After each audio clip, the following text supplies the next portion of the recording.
My son's wife filed a restraining order against me, and my 10-year-old grandson walked into that courtroom and handed the judge a notebook. When she read the first page, she set it down and looked across the room like she'd never seen anything like it in 30 years on the bench. My name is Harold. I'm 67 years old. I spent 32 years working as a civil engineer for the county, raised one son by myself after my wife passed, and I thought I understood what family meant. I was wrong not about family, but about who in my family actually had my back.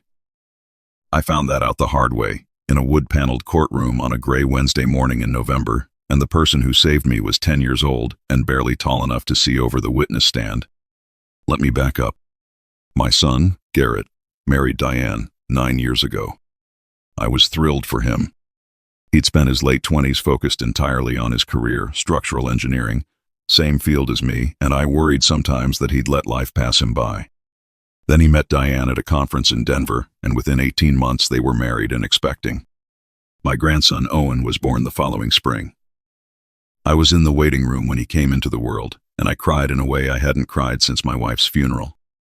For the first few years, everything seemed fine. I drove up to their house in Millbrook every other Sunday for dinner. I babysat Owen when Garrett traveled for work.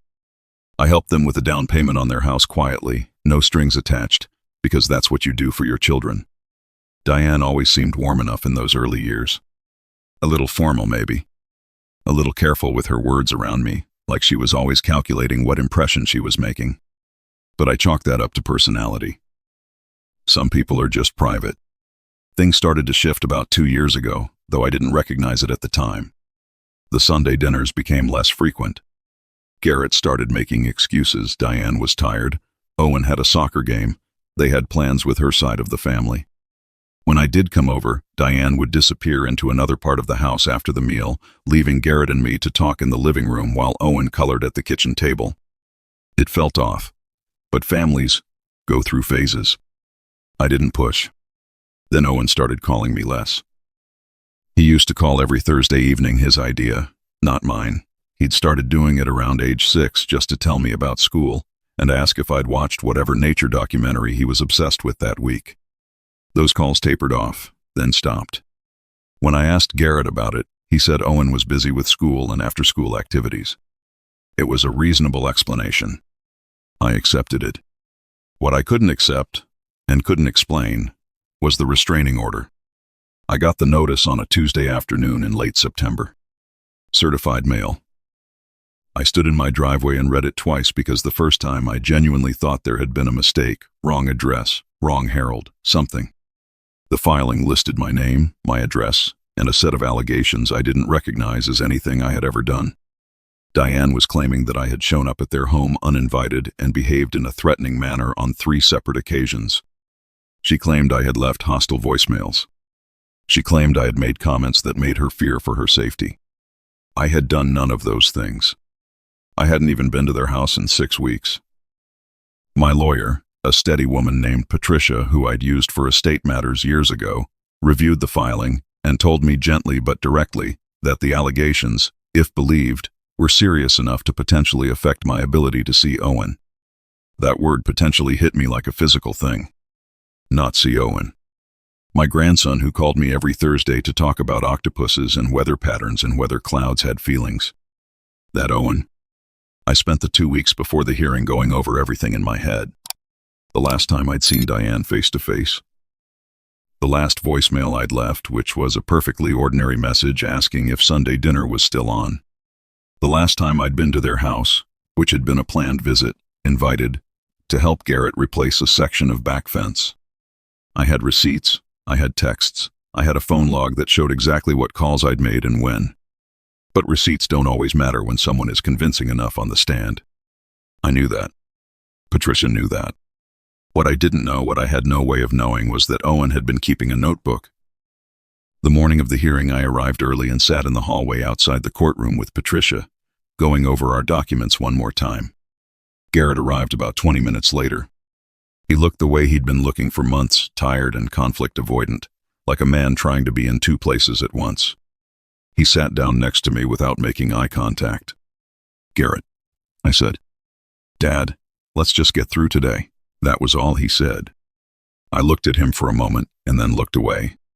Whatever hold Diane had on him in those months, it was deep enough that he couldn't look at his own father and tell him he knew this was wrong. I don't say that with bitterness. I understand it now. But sitting in that hallway, it was one of the lonelier feelings I've had since the early days after my wife died. Diane came in with her attorney, a polished man in his 40s who carried himself with the particular confidence of someone who does this every week. She didn't look at me either. She looked at the floor, then at her phone, then at the courtroom door. She was dressed carefully, the way you dress when you want a judge to see you a certain way. What surprised me was Owen. I hadn't known he would be there. He came in just behind Garrett, wearing a navy blue sweater that I recognized I'd given it to him last Christmas, and carrying a backpack that looked heavier than usual. When he saw me, his face did something complicated. He didn't smile. He didn't look away either. He just looked at me with those steady gray eyes he'd had since he was a baby, and gave me a small nod. Like he was telling me something. Like he wanted me to know he was there on purpose. Inside the courtroom, the judge was a woman named Judge Calloway. Late 50s, silver hair, the kind of unhurried calm that comes from having seen every variation of human behavior a courtroom can produce. She reviewed the filing, asked both attorneys to summarize their positions, and then allowed Diane's attorney to call Diane to the stand. Diane testified for about 40 minutes. She was good, I'll give her that. Her voice wavered at the right moments. She described me as someone who had become increasingly erratic after his wife's death. She characterized my Sunday visits as intrusive. She reframed the fence repair as an unannounced arrival that had frightened her. She quoted things I had supposedly said, nothing overtly threatening, but strung together they painted a picture of a bitter, unstable old man on the edge of something dangerous. I sat there listening and felt the floor tilt slightly under my feet, because when someone tells a partial truth with complete confidence, it has a kind of gravity to it. I could feel Patricia tensing beside me. Then Owen raised his hand. He was sitting in the gallery 3 rows back, and he raised his hand like he was in school. Judge Calloway noticed. Everyone noticed, because a 10-year-old raising his hand in a courtroom does not go unnoticed. "Young man," the judge said, not unkindly. "Do you need something?" "Yes, ma'am," Owen said. His voice was quiet, but it carried. "I have something that I think you should read." "About my grandfather." Diane's attorney was on his feet immediately. "Your Honor, the child is not a witness in these proceedings, and, Counselor." Judge Calloway's tone didn't rise. "It didn't need to." "Sit down, please." She looked at Owen for a moment, studying him the way experienced judges study people, not to intimidate, but to understand. "Come up here," she said. "Tell me your name." Owen walked up to the front of the courtroom carrying his backpack. He set it down, opened it, and took out a composition notebook, the black and white kind, the kind kids use for school. It was thick. He'd filled most of it. "My name is Owen," he said. "I'm 10. That's my grandfather over there." He pointed at me without drama, just a simple fact. "And I've been writing down what I see at home for the past 7 months because I was worried that nobody would believe him if I just said it." The courtroom went very quiet. Judge Calloway reached out and took the notebook. She didn't open it right away. She looked at Owen first. "Why did you keep a notebook?" she asked. Owen stood very straight. "Because my grandmother, my other grandmother, my mom's mom, she always said that if you want someone to believe something important, you have to write it down. She said memory is easy to argue with, but paper is harder." Judge Calloway almost smiled. "Your other grandmother sounds like a wise woman." "She is. She's 74 and she keeps a daily diary. She said she's never had anyone argue with her diary." The judge opened the notebook then and began to read. I watched her face. After the first page, she turned to the second. After the third, she set the notebook down on her desk with a deliberateness that made Diane's attorney shift in his seat. "Your Honor," he began. In a moment, Counselor." She turned back to Owen. "Can you tell me what's in here in your own words?" Owen nodded. He'd thought about this. "You could tell." "I started writing in April," he said. "Because I heard my mom on the phone talking about my grandfather in a way that didn't match the person I know." She was telling someone that he was difficult and that he'd said things that upset her. But I couldn't remember anything like that happening. So I started writing down what actually happened when he came over, and what my mom said about him when he wasn't there, and whether those two things matched up. The courtroom was so quiet I could hear the ventilation system. "And did they match up?" Judge Calloway asked. Owen shook his head. "No, ma'am. They didn't match up at all." Diane made a sound. Her attorney put a hand on her arm. Owen looked briefly at his mother, and for a second something passed across his face, not anger, but the particular sadness of a child who loves someone and is disappointed in them at the same time. Then he turned back to the judge and kept going. "On April 14th, my grandfather came for Sunday dinner. My notebook says he brought flowers because it was close to my mom's birthday and he wanted to celebrate with her. He helped set the table. He asked my mom about her sister who'd been sick. He helped me with a math problem after dinner. He left at 7:15. Owen paused. My mom told her friend on the phone the next day that he'd come over uninvited and made the evening uncomfortable. That was the first time the two things didn't match. Patricia had gone very still beside me. On the other side of the room, Diane's attorney was writing something rapidly on a legal pad. May 2nd, Owen continued, from memory, because he'd read this notebook so many times he knew it. My grandfather called to ask if he could come for a visit the following Sunday. My mom said yes on the phone. I was right there in the kitchen. I heard her say yes. The Sunday after that, he came over. My mom cried after he left and told my dad that he'd shown up without calling. My notebook has the date and what I heard her say on the phone. He glanced at the notebook in the judge's hands. It's on page 12. Judge Calloway turned to page 12. June 18th, Owen said. My grandfather left a voicemail asking about Sunday dinner. It was a regular voicemail. My mom played it on speaker to someone and said, "Listen to how hostile this sounds." It didn't sound hostile to me. It sounded like my grandfather asking about dinner. I wrote down the exact words he said because I remembered them. He looked at the notebook again. Page 23. I wrote them down word for word. Judge Calloway had turned to page 23 before Owen finished the sentence. Diane stood up. He's a child. He doesn't understand what he's documenting. He doesn't understand adult situations. Mrs. Lattimore. Judge Calloway's voice was not loud, but it had a weight to it that stopped Diane mid-sentence. You'll have an opportunity to respond. Please sit down. Diane sat. Owen, the judge said, is there more? Yes, ma'am. But there's one part I want to tell you about specifically. He straightened up a little more. About 2 months ago, I heard my mom talking on the phone about the restraining order before she filed it. She was on the porch and I was inside by the window and I don't think she knew I could hear. She was talking to someone, I think it was her friend Janet, about how if she got the restraining order, my dad would have a legal reason to limit how often I could see my grandfather and that it would make the situation easier to manage. She said that if it went to a family court judge, they would probably rule in her favor because Owen paused and glanced at the notebook and I could tell he was making sure he got this right. Because older men who act out toward their daughters-in-law are not looked at favorably by family court judges. The silence in that room had a texture to it. She was planning it, Owen said quietly. Not because she was scared of my grandfather, but because it would be a useful thing to have. I had to look down at my hands. Not because I was embarrassed. Because I was trying not to fall apart in the middle of a courtroom, and the only way I could do that was to find something specific and small to focus on.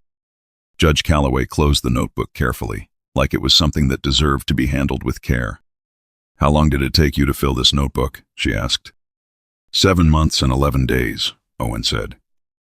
I'm on my second one, but I didn't bring that one because most of it is just the same pattern repeating. The judge looked at him for a long moment. Owen, why didn't you tell your father about what you were observing? Owen thought about this. He was the kind of kid who thought before he answered, which made you trust him more, not less. Because my dad loves my mom, he said finally. And when you love someone, you sometimes need to see proof before you can believe something that feels wrong.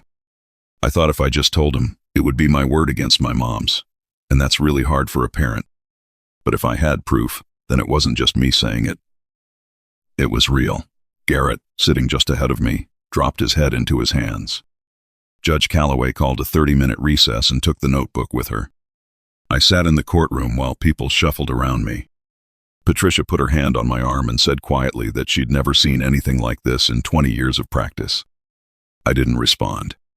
I was watching Owen, who had come back to sit beside me, his backpack in his lap, his small face tired in a way that shouldn't be familiar to a 10-year-old. "Are you angry that I did this?"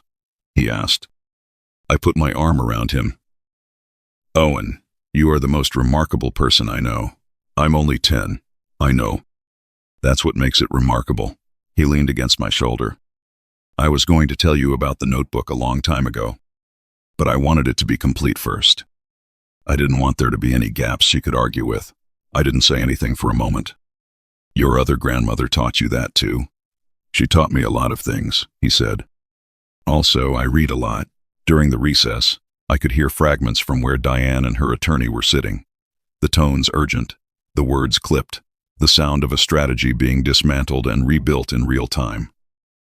Garrett had walked over to them. I couldn't see his face, but his posture had changed. Something in him had broken open during Owen's testimony. I could feel it from across the room, the way you can feel a change in weather before it arrives. When court resumed, Judge Calloway's face had settled into an expression I hadn't seen on it before. Not neutrality. Clarity. The look of someone who has finished deciding something. "Mrs. Lattimore," she said, "I've reviewed this notebook thoroughly. Before I address the matter before us, I want to give you an opportunity to respond to the specific allegations your son has documented, particularly the conversation he overheard regarding the intended purpose of this filing." Diane's attorney spoke carefully. "Your Honor, the child's observations are filtered through a 10-year-old's limited understanding of complex adult dynamics, and, Counselor, your client's son didn't offer interpretations. He offered dates, exact words, and an account of phone conversations he personally witnessed. He then corroborated those accounts with corresponding events that are independently verifiable." She tapped the notebook. "His documentation is, frankly, more precise than most adult testimony I receive in this courtroom. I'm asking your client to respond to the substance of what he recorded, not the credibility of his age." Diane's attorney whispered something to her. She shook her head. Then she spoke. "Those conversations were private," she said. "He shouldn't have been listening." Judge Calloway looked at her for a moment. "That's your response?" Diane's jaw tightened. "The notebook is a child's interpretation of things he didn't fully understand, including the phone call he overheard in which you described the restraining order as a tool to limit visitation rather than a measure for your personal safety." The silence that followed was answer enough. I watched Diane's face in that moment. Not with satisfaction, there was nothing satisfying about it. What I saw was the face of someone who had been so certain that the plan was solid, so certain that no one would look closely enough, that the unraveling of it registered as a kind of disbelief. She had underestimated the person she was most sure she had under control. Judge Calloway set the notebook down with finality. "I am dismissing this restraining order in its entirety," she said. "The evidence does not support the allegations, and the documentation provided by the petitioner's son suggests that those allegations were made not out of genuine fear for personal safety, but as part of a deliberate strategy to limit the respondent's access to his grandchild." She paused. "I am also issuing a note in this record that any future filings involving the Lattimore-Prescott family should be reviewed in light of today's proceedings." She looked at Diane directly. "Mrs. Lattimore, I want to be very clear with you. What your son did today took courage. It also tells me that he has been living with knowledge he should never have had to carry. He documented your behavior because he was afraid that without proof, you would be believed over him. A 10-year-old child should not be in that position in his own home." She gathered her papers. "I strongly recommend family counseling, not as a legal requirement but as a human one." Diane stood up fast. Her chair scraped back hard against the floor. "You're taking everyone else's side because I'm the only one telling the truth," she said. Her voice had gone high and sharp. "Harold has been undermining me since the day I married his son. He's never respected me. He's never thought I was good enough. And now a 10-year-old's diary is enough to make me the villain. Mrs. Lattimore, Owen." She turned to look at our grandson across the courtroom. Her eyes were wet, but her expression wasn't grief. It was accusation. You sided with your grandfather over your own mother. Do you understand what you've done? Owen met her gaze with a steadiness that I know I will carry with me for the rest of my life. I didn't side with anyone, Mom, he said quietly. I just wrote down what was true. That was the moment I really knew that whatever came next, my grandson had come through this intact. Diane's anger had not broken him. The months of carrying a secret too heavy for a child had not broken him. He had just told his mother the single most clarifying thing that could have been said in that room, in that moment. And he had said it without cruelty or performance. Just plainly. Just true. The bailiff escorted Diane out at the judge's instruction when she continued to speak over the proceedings. I watched her go. I felt something then that was complicated, not triumph, not relief, not even the satisfaction of being vindicated after months of anxiety. It was something quieter than all of those things. The feeling of a weight that had been settled on you for so long you forgot what its absence felt like. The legal aftermath moved faster than I expected. Patricia filed a formal motion the following week requesting that the record of the dismissed restraining order be sealed, which was granted. Garrett retained his own attorney separately from Diane, and I understood what that meant without having to be told. He called me the evening after the hearing and talked for a long time. He talked about the months before the filing. Things he had noticed but told himself were nothing. Conversations he had absorbed and set aside. He cried, which he had not done in front of me since he was a teenager. I didn't offer advice. I mostly listened, because he needed to hear himself say the things he'd been keeping quiet, and the most useful thing I could do was let him. The process of Garrett and Diane separating was painful and slow in the way these things always are. Diane retained her own attorney. There were negotiations about the house, about finances, about the division of a life that had seemed, from the outside, stable and intact. I stayed away from those conversations as much as I could. My job was not to push, it was to be available. I drove to Millbrook on Thursdays and picked up Owen from school. We went to the diner on Route 9 where he liked the grilled cheese and I liked the coffee, and we sat in a booth by the window and talked about whatever he wanted to talk about. He went through a period of not wanting to talk about what had happened in the courtroom. Then he went through a period of needing to talk about it constantly, asking me whether he'd done the right thing, whether his mother was going to be okay, whether his dad was angry with him. I answered every question as honestly as I could without loading him down with more than he should carry. The family therapist, Garrett, arranged a patient woman named Dr. Kim, who specialized in children and family transition, helped Owen process the parts that were too tangled for a dinner booth conversation. What I remember most from those months is a Thursday in late February, 5 months after the hearing. Owen and I had finished at the diner and were sitting in my truck in the parking lot because a light snow had started and neither of us was in a hurry to go anywhere. He had his seat pushed back as far as it would go, and he was looking up at the sky through the windshield in the way he did when he was thinking hard. "Grandpa," he said, "do you think she knew how wrong it was? Or did she actually believe it was okay?" I thought about that carefully. "I think people are good at convincing themselves that whatever serves their purposes is justified," I said. "It's one of the things human beings are most capable of. It doesn't make it right. But it means it's not always as simple as someone knowing they're wrong and doing it anyway." He was quiet for a while. "Is that supposed to make me feel better? I don't know. Does it? Not really." He paused. "But it makes it make more sense. And that's kind of the same thing. That's my grandson. 10 years old, and he understands that comprehension and comfort aren't the same thing, but that comprehension is worth having anyway. I don't know where he got that from. Maybe his grandmother on the other side, with her diaries.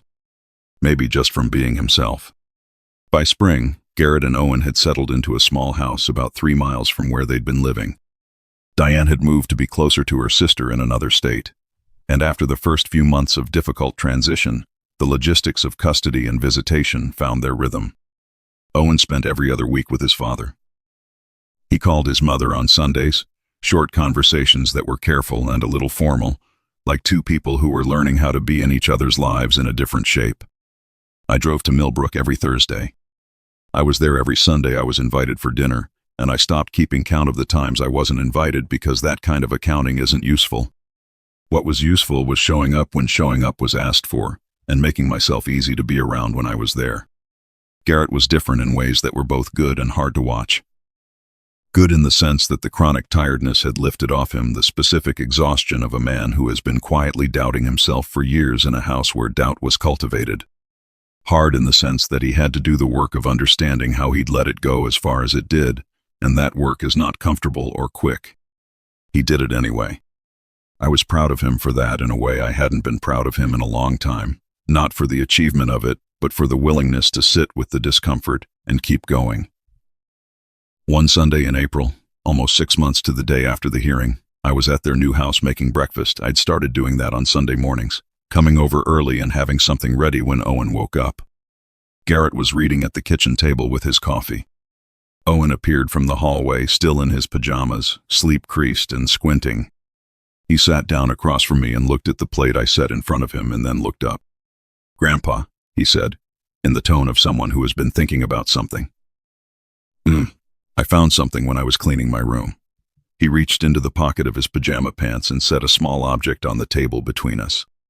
It was a pencil, worn down to about 3 inches, the eraser long gone from use. The pencil he'd used to fill that first notebook. I looked at it. I didn't say anything. "I kept it," he said. "I don't know why exactly. I just felt like it was important." I picked it up, held it for a moment, set it back down. "It was important," I said. He nodded and went back to eating his breakfast. Garrett looked over the top of his coffee cup at me, and we held each other's gaze for a second, the way you can look at someone you've known your whole life and say everything without saying anything. Outside the window, the yard was greening up. A dog somewhere down the street was barking at something invisible. Owen was telling me about a documentary he'd seen on deep-sea ecosystems, already 3 sentences in, his fork moving in the air to emphasize some detail about bioluminescent fish.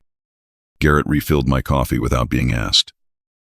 I don't know if I've ever understood what contentment means the way I understood it in that kitchen, on that Sunday morning, in that particular ordinary light.